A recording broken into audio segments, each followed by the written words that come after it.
Conference after today's Trade Council in Luxembourg.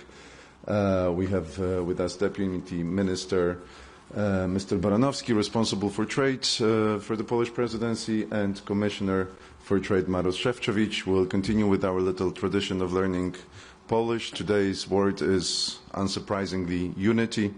So in Polish this means jedność. Minister, the floor is yours. Thank you. Thank you very much. And unity is, in fact, a good way to start the briefing. As the Polish EU Council presidency, we decided that it's really critical for us to pull together ministers for an extraordinary Foreign Affairs Council meeting on trade, given the tariffs put forward by the United States last week. Many of you know that these were the highest tariffs really in about 100 years. And the message that came out from the Council is very much a message of unity, but I'll come back to this. We've had very open and honest discussion.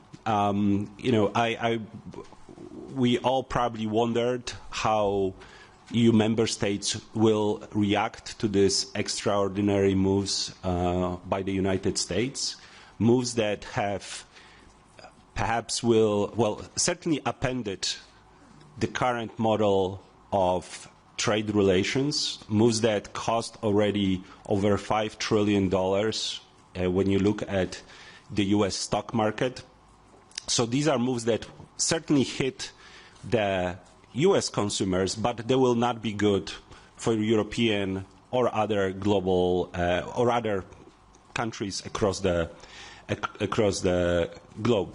So it's very clear that there are no winners, and this was something that was emphasized by all the member states. All of us would prefer a negotiated solution that takes us away from the potential trade war that can lead to a loss of jobs, loss of wealth. We remember what happened many years ago, many decades ago, when real trade wars started. So this is what everyone wanted. There was a huge support and big thanks to Commissioner Šefčovič and his team. This was emphasized time and time again for his engagement with the US side to the extent that US wants to engage at this moment, for his openness and transparency. So again, Maroš, I really wanted to thank you publicly, because this was said many times behind the closed door. It's great to have you in the driving seat of our conversations with the US side. Again, this is the goal is to keep Plan B. Well, Plan A is engagement and negotiations, while keeping Plan B, potential response, firmly in our back pocket. Commissioner Šefčovič will talk about the details of the plan that we already have prepared. We are not focusing at the moment on the so-called reciprocal tariffs. I mean so-called because the methodology used by the US side is not yet entirely clear to us why those are the levels of tariffs. But we have a prepared response on the steel and aluminum tariffs that will be coming in soon, in the coming days, while we are preparing in a more responsible way to respond to the so-called reciprocal tariffs. Our goal is certainly not to escalate, but to negotiate, so we want to get to negotiations. We have also had a robust conversation about China. This was we began with a readout of Commissioner Šefčovič's trip to China. Again, a very high level of appreciation for the readout. Again, a lot of constructive conversation, how we keep a balanced relationship with China, which, as you all know, is our important third trading partner. So those were the two main relationships that we wanted to address with issues that are really impacting EU businesses, EU consumers, including on Chinese side the issue of overcapacity.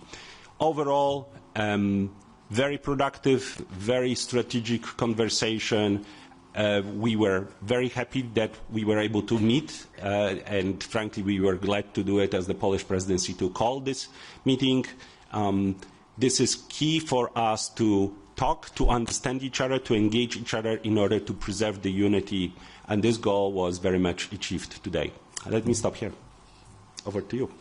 Thank you very much, Michał. I really would like to thank the Polish presidency for great cooperation we have with the whole team, with you, Michał, and of course for organizing this critical debate. I think that, as you said, this clearly was a time well spent, especially in a moment that requires a constant and strategic coordination. I'm very thankful to you for the chance to update the ministers on my recent engagement with my US counterparts and, of course, to discuss the way forward. The current trade situation with the United States, our most significant partner, is in a tough spot. A range of tariffs is hitting a significant portion of EU exports. In fact, 380 billion euros worth of EU exports to the US.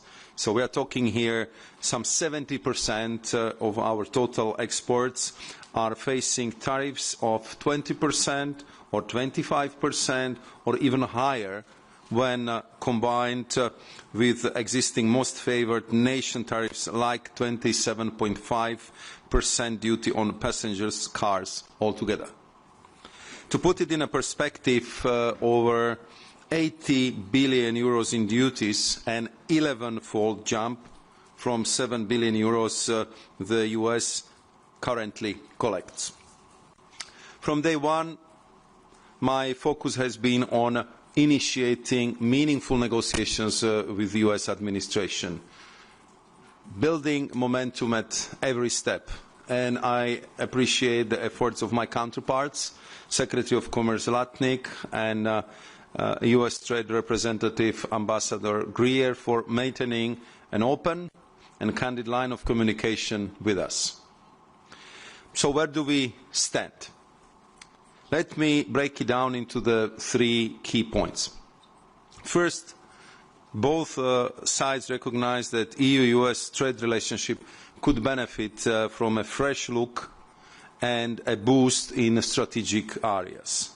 We face similar challenges. For instance, global overcapacity is driven by non-market practices, the race for leadership in semiconductors, or securing critical minerals. If we team up, we could build a truly transatlantic marketplace that benefits both sides. In fact, as just mentioned by President von der Leyen, we have offered 0 tariffs for cars and all industrial goods. Second, let's be clear.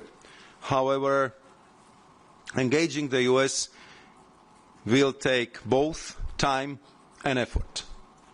Right now, we are in the early stages of discussions because the US views tariffs not as a tactical step, but as a corrective measure.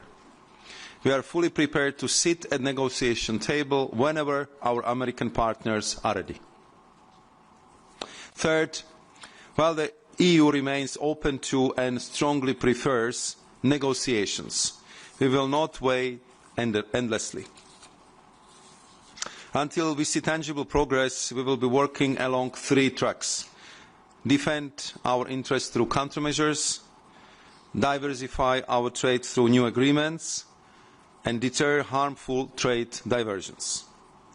On defending via countermeasures, in response to the steel and aluminium tariffs, we received valuable feedback from our member states and 660 stakeholders. After carefully reviewing all of it, we have worked to table a robust list of countermeasures while balancing the burden across all member states. We will be sending the final list and tariff levels to them later today. The vote is set for April 9th, with the final list adopted on April 15th, and then duties on products will kick in on that day for the first set of measures, and on May 15 for the remaining ones. On the diversification, it is in our interest to strengthen our trade and investment ties with partners around the globe like India, Indonesia, Thailand, the Philippines, or in the Gulf region. And I want to hear from all our chief negotiators overseeing our active free trade agreement talks in order to assess how best to accelerate these talks. On deterring trade diversions, we are prepared to use every tool in our trade defence arsenal to protect EU single market, EU producers and EU consumers. We will start by enhancing our import surveillance system to track real-time import flows, feeding our action with a timely intelligence, and I think you just heard from the President von der Leyen that to that effect we will set up a specific task force. Finally, let's not forget that while the US has decided to step back from parts of the global trading system, that system is still crucial for the EU and the rest of the world. The EU makes up 13% of global goods trade. Our priority, along with the rest of the WTO, is to protect the remaining 87% and make sure that the global trade system prevails for the rest of us.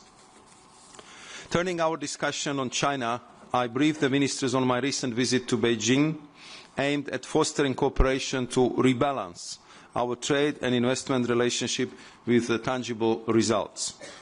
We covered key long-standing issues like overcapacity and subsidies, market access barriers for many European products, and the need to level the playing field for EU companies in China. We also addressed the Chinese investments in the EU electric vehicle supply chain to boost competitiveness and jobs in the European Union, with a focus on technology transfer, research and development, and local sourcing of key components and the value generated here. Lastly, we explored upgrading our customs cooperation, given that 91% of e-commerce entering the EU comes from China. I believe that this was an important first step in putting our engagement with China on the right track. Let me conclude by thanking once again to the Presidency and to Michał for excellent chairing of what was today very political, very strategic debate where I very much support all the clear messages from all Member States for the unity of the European Union. Thank you. Thank you very much. Let's take some questions. Bata, please. The floor is yours. I think the microphone is there in the middle. Bata Pomecka, Polish Radio. I've got a question concerning what the Commissioner said. He's waiting for the US to reply that the European Union will not wait endlessly. Do you envisage or do you take into account delaying the entering into force the first countermeasures if negotiations start? And for this unity, I'm wondering, did you get all countries on the board? Because before the meeting, we've heard from different member states that some would like to hit, for example, big tax, and some would like to wait and not to start with the countermeasures. Thank you. And if I may, the answer in Polish, the Polish minister. Thank you. Dziękuję bardzo. Ja mówię po polsku, but not at that level of detail. But excellent. You can continue. You can continue.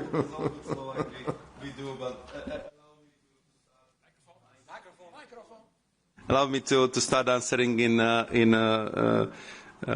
English, and I'm sure that Michał will do it in perfect, beautiful Polish. On your first question on on the countermeasures. As you know, this is the process which is already going on for some time. I mean, we've been doing our utmost to consult widely the member states, to consult widely stakeholders. So, as I said, we got 660 comments and contributions from the stakeholders. And today, I think that we had this last high-level political discussion. And I think what was very important is that, I mean, there was strong perception of unity, and also on the need to respond, because I think we clearly demonstrated that we are ready to sit with our American partners at any time at the negotiating tables. We are ready to engage. I was, I think, the first foreign official who actually had the chance to talk to Secretary Latnik almost immediately after his confirmation, which was already in February. Since that, we met personally for many hours, and we are talking on phone. We have VTCs, and I think that our American partners know that we are willing to engage.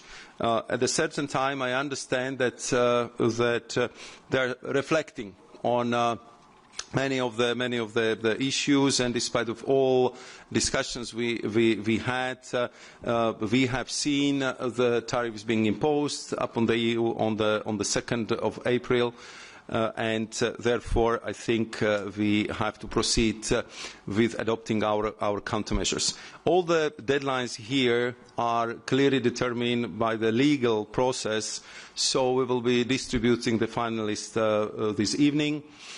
We expect the vote on Wednesday, and once this is done, so the collection of the duty starts as of 15th of April for the first part, and in full respect of WTO methodology, second part will kick in 30 days later, so we are talking about the 15th of May.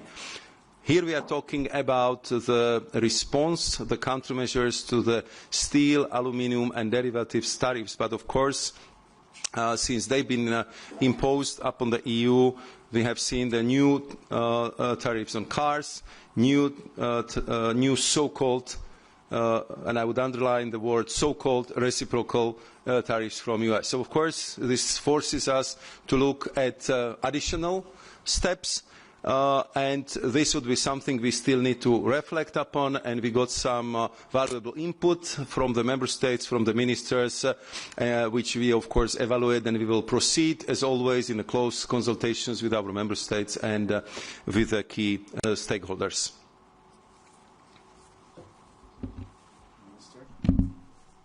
Dziękuję bardzo za to pytanie dotyczące jedności i solidarności podczas dzisiejszej Rady. Ja przyznam, że za zamkniętymi drzwiami to właśnie tam widać największą jedność.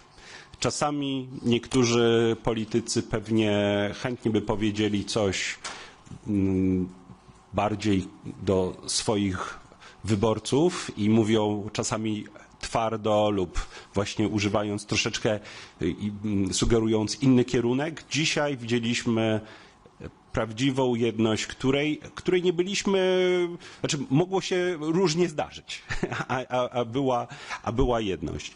Wszystkie państwa członkowskie chciałyby oczywiście uniknąć wojny handlowej. Wszystkie państwa członkowskie chciałyby, abyśmy doszli do poziomu negocjacji o konkretach, o których mówi komisarz Šefčovič.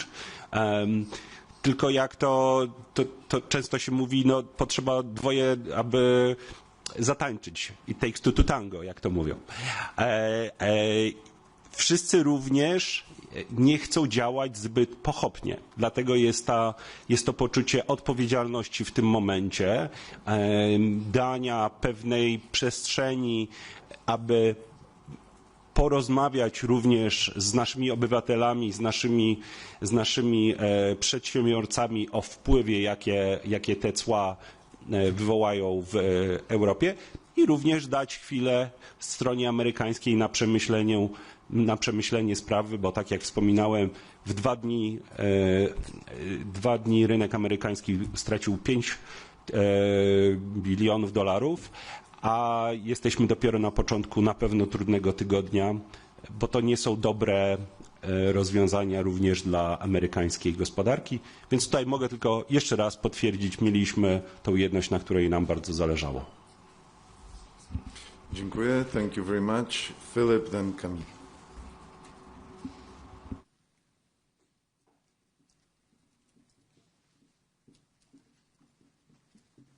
Philip Blenkinsop from Reuters.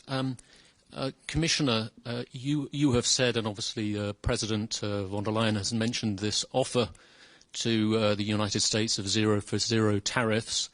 Can you tell us when that offer was made, and can you give us some sort of sense of how the US has reacted? Obviously, your last talks, I think you described as frank. And another question, obviously the United States is now targeting 380 billion euros, I think you said, of goods. Clearly, the EU imports of US goods are below that level. So does that mean that any sort of reaction would need to go beyond goods in terms of countermeasures? Thank you very much, Philip, for this question. I can tell you that we've been exploring these possibilities in the course of my first personal meeting with Secretary Latnik, which was, I think, 19th of February, if I recall correctly. And for the first time then, we've been exchanging as the two most important trading partners. We just wanted to understand what is the US approach,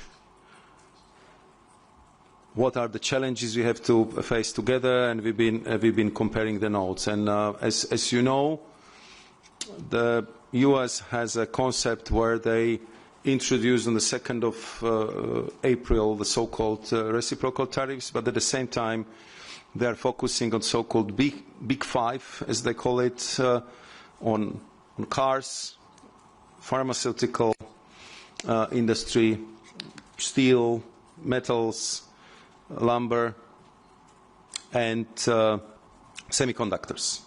And it was quite clear that they would pay special attention to these five categories, and especially I understand the cars is of a big symbolic significance to our American partners. So we've been comparing the figures on the imports, exports, and on the whole segment of the car industry. And I said, if this is the issue, let's look at our tariff levels, because it's true for the personal vehicles, the tariffs on the EU side have been lower.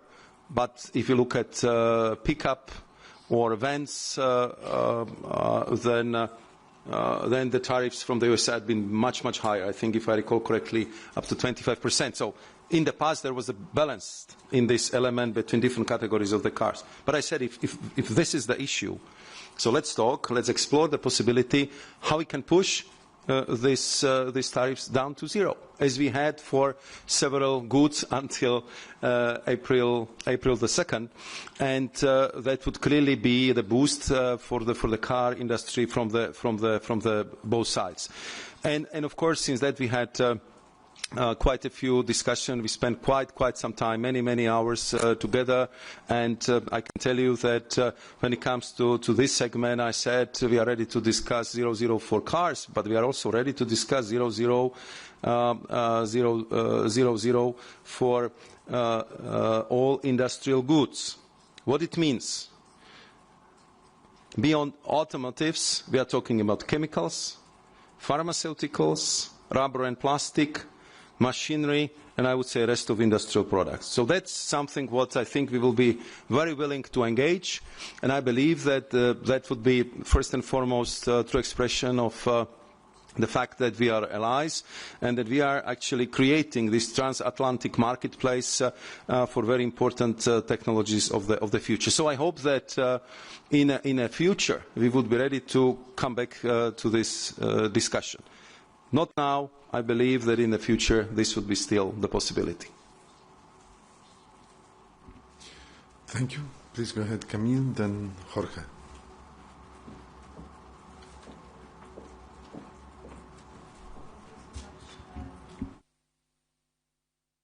the mic working? Okay. Thank you so much. Camille is from Politico. So my first question would be to Commissioner Šefčovič. I'm wondering whether you would be open to delaying the entry into force of the EU's countermeasures on steel and aluminium as requested by Italy, to give more time, for instance, to come up with a negotiation on the industrial goods deal that you just mentioned. And so this morning during the doorsteps, we also gathered a lot of differing views when it comes to hitting trade and services, and also potentially triggering the anti-coercion instrument.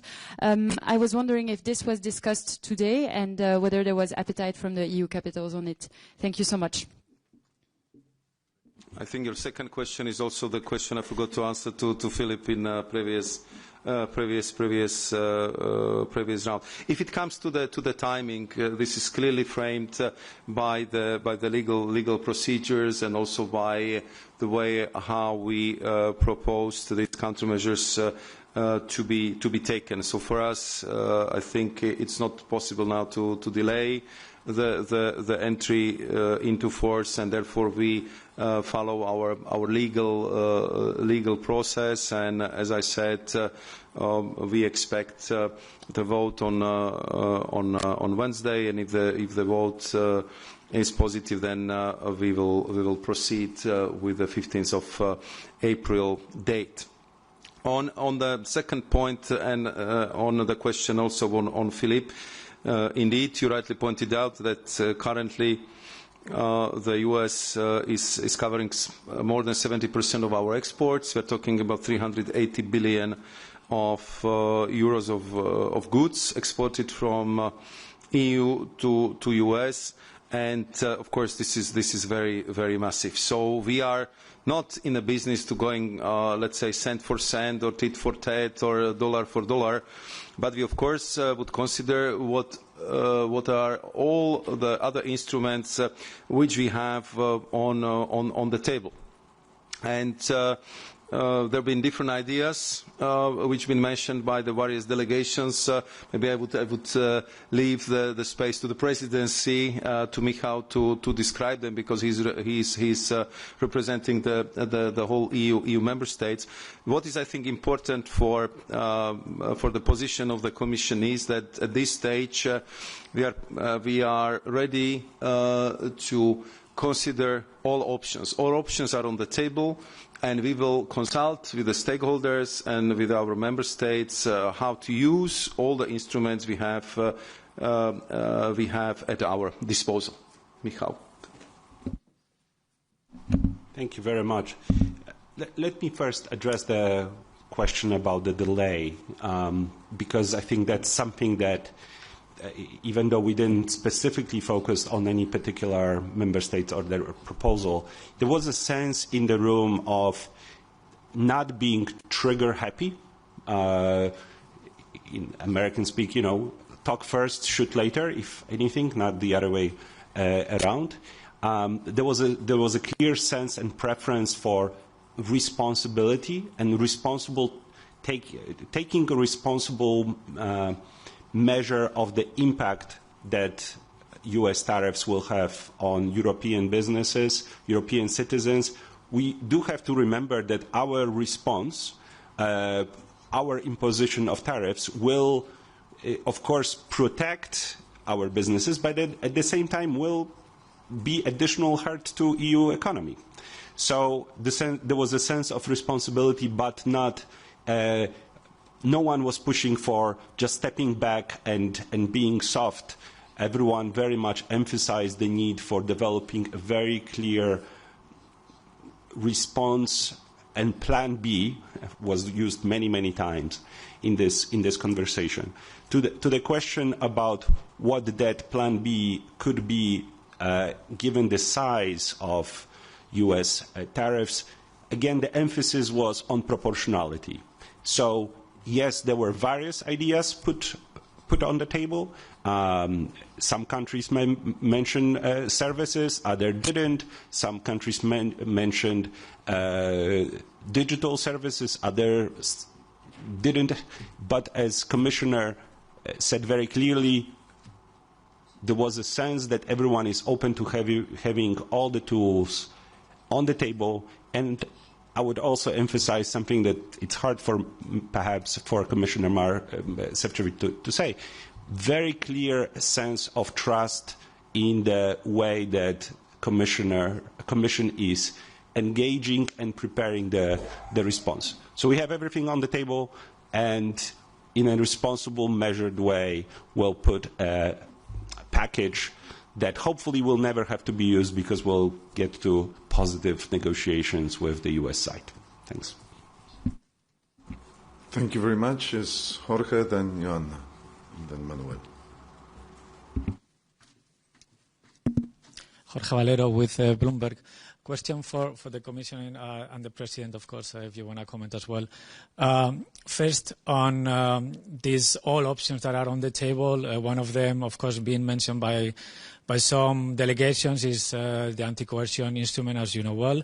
But first, there needs to be coercion. So my question is if the Commission currently considers that there is coercion so far by the measures announced by the U.S. administration. And secondly, the Navarro, member of the U.S. administration, has said today that the offer to lower tariffs, it's a good but small start, I think is the word that he used, and he keeps insisting, or the U.S. administration keeps insisting on the non-barrier issues, including the VAT. So my question is if you are willing, if the Commission is willing to discuss these non-tariff barriers, for example, agri-food standards, tech rules, or even the VAT. Thank you. Thank you very much. At this stage, I wouldn't go into the precise definitions or the speculation on what kind of instrument we would use or how we would describe the reasoning for use of this or that instrument. As it was rightly pointed out by Michał, we preferred the negotiations. Therefore, also our response is very gradual. We are just reacting to steel and aluminium. I think it's very, very incremental. It's kind of stretched over the time because we want to create also the necessary negotiating space. As I said, we are prepared to engage, and it would be the good outcome for everyone. But at the same time, until now, despite of efforts and opening, we haven't seen the real engagement which would lead to the mutually acceptable solution. Because it has to be fair for both sides. And what was happening right now, from one side we share with the US the understanding of the importance of reindustrialization of US. We are actually aiming at the same goals to reindustrialize Europe. We also understand the focus on future-oriented technologies, where we have to fight dangerous dependencies when we are talking about critical raw materials, when we are talking about semiconductors, or to tackle the danger of overcapacities in a steel sector. We just adopted the Steel Action Plan, so I can give you from the top of my head, in a negative sense, very, very impressive figures, how much of capacity of the steel and aluminium production we lost over 10-15 years. So we understand the reasoning for that, but we don't understand why we should be the addressee of such a tough measures from the US, and we still believe that as allies, the best way to sort this out would be negotiations and would be mutually acceptable settlement. If it comes to the non-tariff barriers, I can tell you that we spent quite some time and energy to explain how the VAT works, that we are not only one. There are more than 160 countries which is using VAT. VAT is an important source of income for our member states. This is how we fund our state budget, and we are not going to change our VAT system. If it comes to other areas, we are, of course, prepared to talk, to explain, but what is very important for us that in the end we would have a mutually acceptable and mutually advantageous solution. We are two biggest trading partners in the world. We trade 1.5 trillion euros every year. And we are also a very important investor in the United States of America. So we, of course, expect the appropriate treatment and approach as the biggest trading partner in this case rightly deserve. So we are ready to discuss, to look at things, but it has to be a mutually advantageous solution.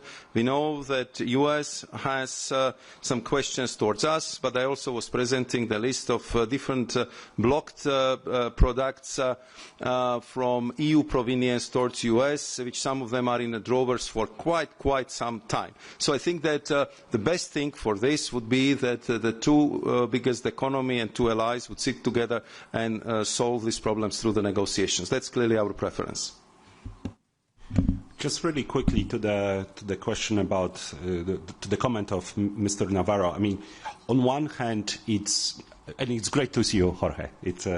I really fondly remember our conversation before the last council, off the record, and where we could freely speak. Looking forward to one in the future as well. But to what Mr. Navarro said, on one hand, I understand that the Americans did not emphasize VAT as much in their so-called reciprocal tariffs, which is a good thing. But perhaps one could read his statement as a beginning of an openness to negotiations that we really do need, given how mutually beneficial this strongest economic relationship has been for both sides. Again, this is the pillar of the global economy. It's not the US-China relations. It's not the Europe-China relations. It's really the transatlantic economic relation is the pillar of the global economy.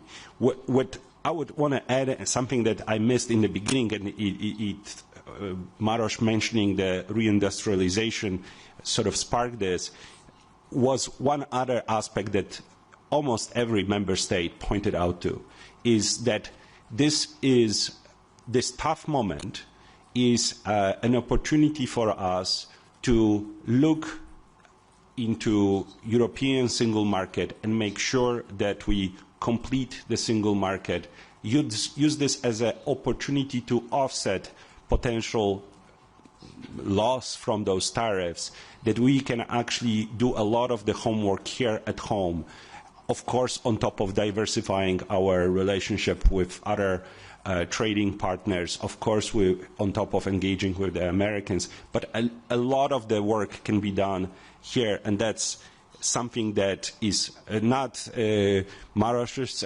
homework. It's something that is done by Stéphane Séjourné in his portfolio, that includes also the simplification and the regulation that goes really hand in hand in this moment where we need to figure out how to deal well with the challenges by also looking at competitiveness and completion of the single market here in Europe. Thanks. Thank you. Joanna, you still have a question? And then Manuel. Hello. Joanna Sypińska for MLEX. Dzień dobry. Two questions. First of all, about still the EU position. I wonder if you could say what should happen on the US side for the EU to drop or delay its retaliation for the so-called reciprocal tariffs. And for a change, a question on China. Based on what you discussed today, could you say maybe where the EU was going or is going with its relationship with China? Is it the right moment to maybe soften the EU approach to China, given the global situation, given the position of the US? And also a quick question about the ongoing negotiations with China on the electric vehicles. I would like Commissioner Šefčovič to update us on where you are in these negotiations right now. Thank you. Thank you. Thank you very much. I think if it comes to steel and aluminium, I have to say that we haven't started this. And we've been doing our utmost not to go down that path. Therefore, as I said, immediately I flew over and was engaging from the moment one. And we've been very, very transparent with our American partners about our position, about our openness to talk, but also about the possible reactions if we simply would not arrive at the positive negotiating outcomes. Of course, the easiest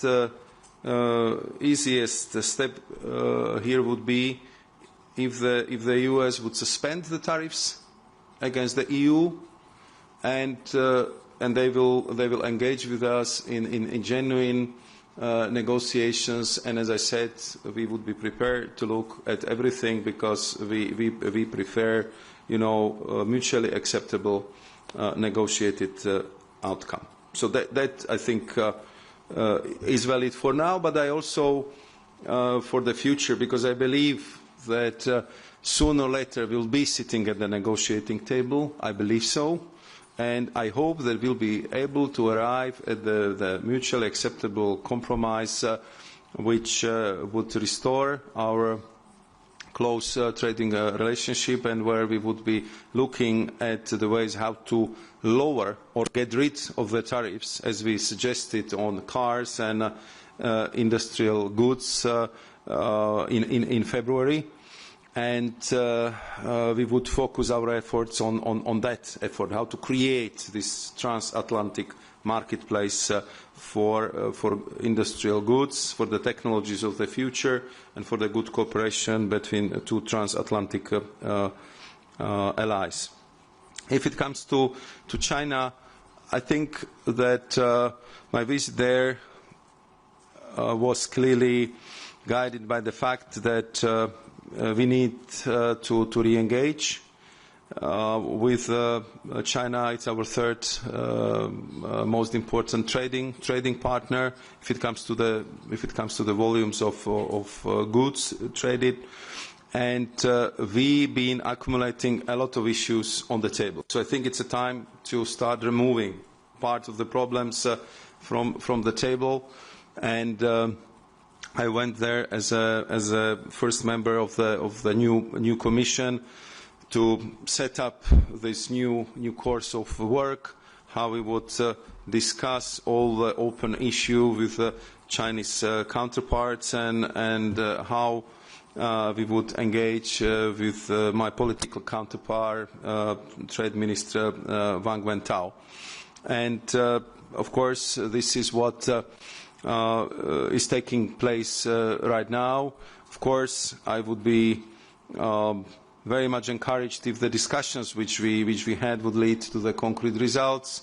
There is a lot of very concrete things and deliverables we discussed, and once we would have the very tangible deliverables, I will be of course very happy to share it with the member states, but also with you as representatives of the media.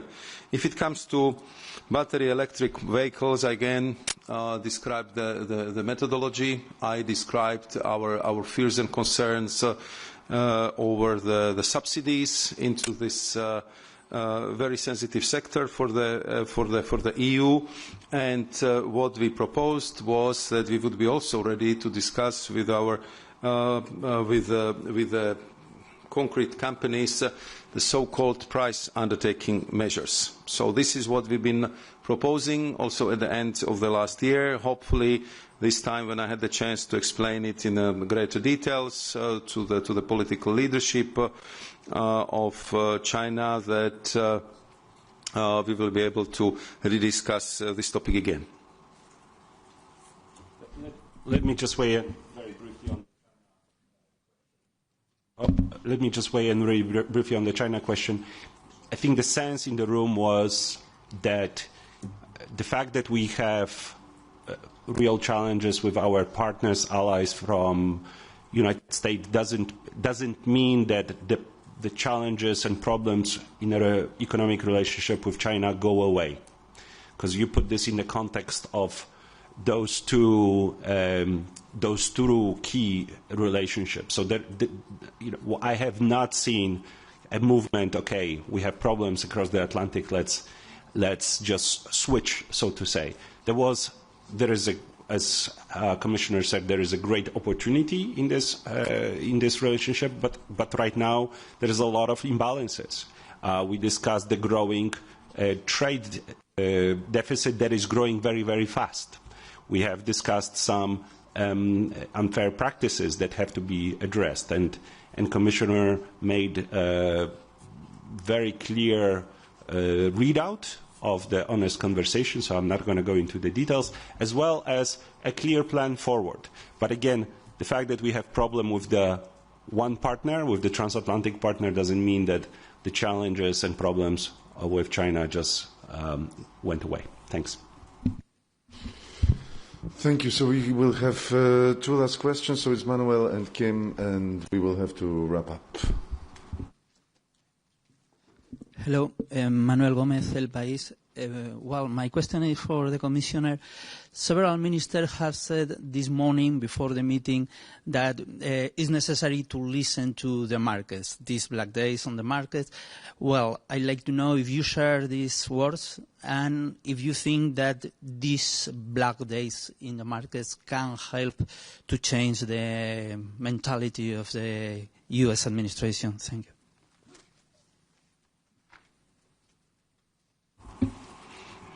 Thank you very much for the question. Indeed, this is kind of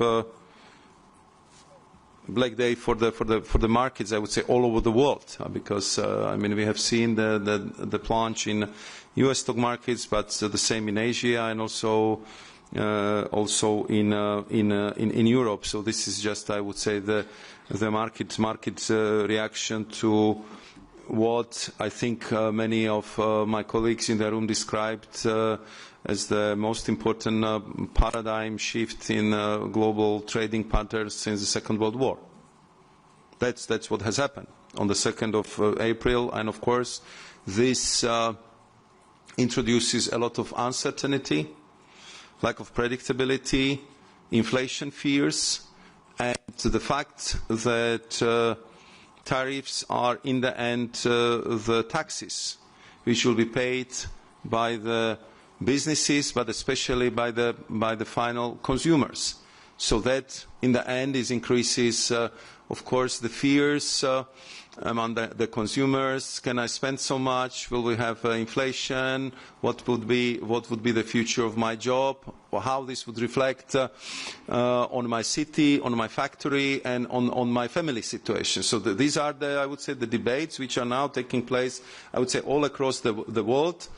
And be it in Europe, be it in the US, and I'm not even going to tell you the distressed phone calls we are getting from emerging economies and from the developing countries, which are very much hit twice by the lack of development aid and by very high import tariffs. So this is, I think, reflected in this mood. Therefore, I think we are so careful, and therefore we've been saying from the beginning that our response would be measured, would be well calibrated, and we always add the sentence, we would prefer negotiations and negotiated solutions, because we know what kind of impact this might have on the real economy and on the real people. And therefore you see that we are really progressing step by step in this regard, but I wouldn't dare to speculate if it would have any impact on decision making across the Atlantic. Thank you. And the last question, Kim, please. Thank you. Kim McCrail from the Wall Street Journal. I'd like to ask for the options, the things that the European Commission has to bring to the table in negotiations with the United States, beyond the idea of zero for zero tariffs. What else are you bringing? And is there anything in particular that you're bringing to address some of the fundamental concerns around the trade deficit, the imbalance that the U.S. talks about? For example, I think many of us have heard in the past the idea of perhaps offering to buy more liquefied natural gas or offering to buy more defense equipment. Are things like that still on the table, and have you brought any of that up in the discussions that you've had? And just a very quick separate question. For the revised list of retaliatory tariffs, the one that is coming soon, can you tell us what the value of the goods will be that will be targeted in the end? So I think you said up to 26 billion previously. Will it still be at that level, or will it be somewhere lower? Thanks. Thank you very much for your question. If it comes to your inquiry of what we are bringing to the table, at first I have to say that from the outset we have clear difference of opinion about the figures if it comes to our trade, because our figures, I believe that they are very, very, very, very precise, saying that indeed the United States have a trade surplus of 154 billion euros, but at the same time we shouldn't forget that trade in services is a strong feature of U.S. businesses, and here the United States of America has a surplus of 104 billion euros. So altogether, in the deficit in a trade of goods and services, because this is the category which is, I would say, internationally recognized, we have a deficit of 50 billion. Compare it to 1.5 trillion. So we are talking about like 3% of our turnover. On top of it, I would add that we have mutual investment in the realm of 5 trillion euros, and around 300 billion euros is flying over Atlantic Ocean every year, and the investment from the savings account and pension funds from Europe into the New York Stock Exchange, into the startups, or into the companies in the United States of America. I'm not even going into the direction of billions the U.S. companies are generating from online advertising and different digital services that they're offering in Europe. So from what I'm, I think, describing here, we really believe that we have balanced trade, which was working well, which was really built over the decades as a transatlantic trade, where I would say the global supply chains been kind of factoring in the fact that the tariffs between two has been very, very small. We are talking about, if you take U.S. technology, between 3 and 5%. If you take the European methodology, it's around it was unfortunately around 1%. So, of course, this is I would say the starting point where clearly from the outset we've been looking from the two different angles. Of course, if we have to look for the ways how to rebalance the 50 billion euros of deficit, I think that's something what we can discuss, and we can find a solution very quickly. As you know, for sure we will need more LNG. For sure, there are the products which are very much appreciated on the EU markets, like the soya beans, and of course we could go into the greater details in the discussions which we actually started to have: critical raw materials, semiconductors, and many other issues. So if we know that this is the issue, I think then we can sort it out very quickly. But my feeling is that this is at this stage more of a, I would say, the decision of U.S. administration to kind of transform the global trading system, and they see the tariffs as a corrective measures for many of the political goals, which I'm sure the U.S. administration can describe much better than I do. Then, if it comes to the volume of the countermeasures, you've been right that if it comes to steel, aluminium, and derivatives, so here we are talking about 26 billion euros. We are finalizing the list tonight, so it would be, for me, premature to say, but I can tell you that it will not be up to the level of 26 billion euros, because we've been listening very carefully to our member states. We wanted to make sure that the burden is spread fairly among all member states. And as I said, we are not in the business of tit for tat or penny for penny. We do this because we are forced to by these measures coming from the US side, and we still hope that in the end we will be coming to the fruitful, mutually advantageous trading relationship. Thank you. Let me just weigh in on the question on how can we rebalance the transatlantic trade, and again, emphasis on how crucial this relationship is for both Europe and the United States. Millions of jobs depend on this relationship on both sides of the Atlantic. And it's a little bit of a question to the answer to the previous question as well, whether the market can change the mind of President Trump. I think the question is really, what are the tariffs for? Are they there as a source of revenue through the External Revenue Service? Are they meant to be an opening for the negotiations, or are they there to really change the structure of U.S. and global economy? And to be frank, I don't think, from what I heard today, that we have a clear answer to this crucial question.